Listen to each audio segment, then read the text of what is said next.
The First Battle of Fort Wagner was fought on July 10–11, 1863, on Morris Island in Charleston Harbor during the American Civil War. An attempt by the Union Army to capture Fort Wagner was repulsed. The more famous Second Battle of Fort Wagner, which involved an assault by the 54th Massachusetts, would be fought on July 18. Background: in early June 1863, Union Brig. Gen. Quincy A. Gilmore replaced Maj. Gen. David Hunter as commander of the Department of the South.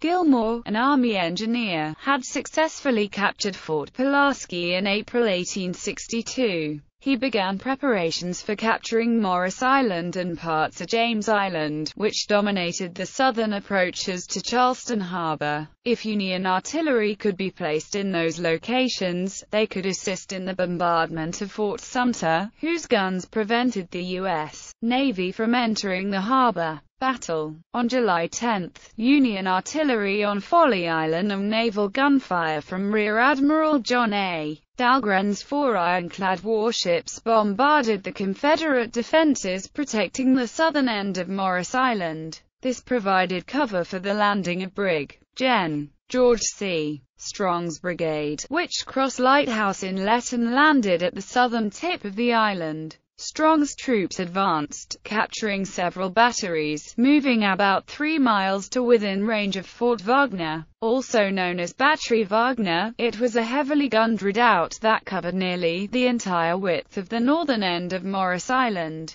facing Sumter. Strong's report described the advance. The two columns now moved forward, under a lively discharge of shell, grape, and canister, converging towards the works nearest the southern extremity of the island, and thence along its commanding ridge and eastern coast, capturing successively the 8 batteries, of 1 heavy gun each, occupying the commanding points of that ridge, besides 2 batteries, mounting, together, 3 10-inch seacoast mortars. On July 11, Strong's brigade attacked at dawn, advancing through a thick fog, attempting to seize Fort Wagner. Although the men of the 7th Connecticut Infantry overran a line of rifle pits, they were repulsed by the 1,770-man force under Confederate Colonel Robert F. Graham. Heavy artillery fire from Fort Wagner prevented other units from joining the attack. Aftermath. Union casualties were 339, Confederate 12. The First Battle of Fort Wagner was followed on July 16 by assaults on James Island and on July 18 by the famous, but also unsuccessful, charge of the 54th Massachusetts Infantry on July 18 in the Second Battle of Fort Wagner.